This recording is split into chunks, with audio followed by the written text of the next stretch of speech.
I'm Beaver Trapper in Birmingham, and in this segment of the show, I'm hopefully going to share with you lessons that I've learned in the School of Hard Knocks.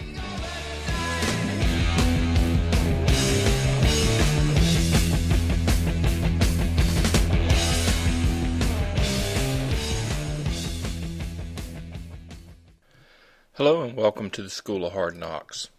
Tonight we're going to talk about storing wheat. The first thing you need to understand about wheat is that not all wheat is created equal. White wheat and red wheat not only taste differently, but they have different baking and cooking characteristics. Before you lay in 1,000 pounds of wheat, you need to make sure that you like it and that you can cook with it. Personally, I prefer organic Montana hard red winter wheat, but that's just a personal preference. I also like dark beer and pumpernickel bread, if that tells you anything. One of the things you need to give serious thought about if you're going to store wheat for your food storage plan is how are you going to grind wheat? Because I can tell you that grinding wheat is a difficult process. A hand crank grinder is simply not going to cut it long term. You need a motorized grinder, and you need a good quality grinder. My Country Living grain mill is one of my most valued possessions. Every time I use it, I'm thankful that I bought it. I believe I paid about $400 for it, which at the time was a lot of money for something that I really wasn't sure if it was going to work or if it was going to be worth it. But every time I use it, I'm thankful that I bought it. I'm thankful that I have it because it is a means of production that helps me feed my family. Do not go cheap on a grinder, and do not go cheap on a motor for your grinder.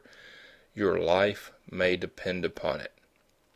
Remember, you're not feeding chickens, you're feeding your family. There's a difference.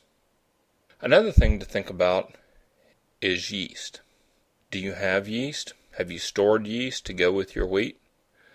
Do you know how long you can store yeast? How long is it going to stay good? Do you know how to capture wild yeast? Have you ever used sourdough? Have you ever made a starter and used a starter? These are all things that you need to investigate and things that you need to learn a little bit about if you're going to depend upon wheat as a staple of your food storage program. Another thing to consider is that flatbreads are a staple of third world people for a reason. You need to learn to make tortillas. You need to learn to make pita or flatbreads. You need to go ahead and get your family used to eating tortillas or roll-ups, whatever you want to call them, or eating pita bread or flatbreads, whatever you want to call it. This type of bread is a lot easier to produce than your traditional yeast bread or yeast rolls.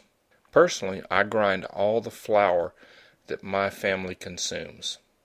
My 8-year-old knows that pancakes, cornbread, and waffles all start out at the grinder, at the grain mill.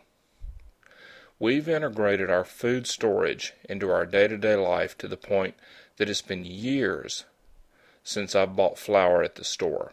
And once you get used to eating cornbread or waffles or bread that's made from flour that you've ground yourself from whole wheat, from organic whole red wheat, you'll have a really hard time going back to store-bought products. It simply doesn't compare. It doesn't compare in taste, and it doesn't compare in nutrition. The added satisfaction of being self-sufficient in that regard really is priceless. Another thing to consider about storing wheat is sprouting. Now, sprouts just aren't for hippies. Sprouts are some of the freshest, most nutritious food that you can consume. You can sprout wheat and lentils in the dead of winter indoors. You can even sprout wheat inside of a backpack while you're hiking through the woods. If you're hiking along the Appalachian Trail or if you're out in the middle of nowhere, you can carry a pound of wheat and you can sprout that wheat inside your backpack and provide yourself with a constant supply of high quality nutrients. In fact, you can even make crackers from sprouts.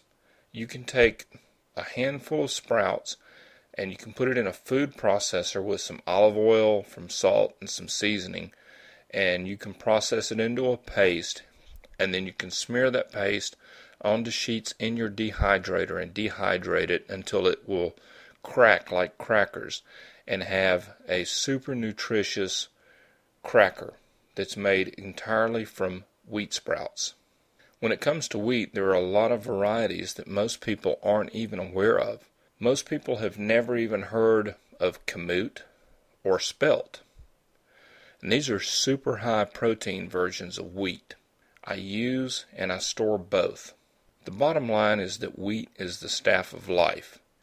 It will store basically forever.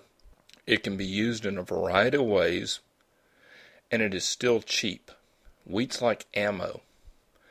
Buy it cheap, stack it deep.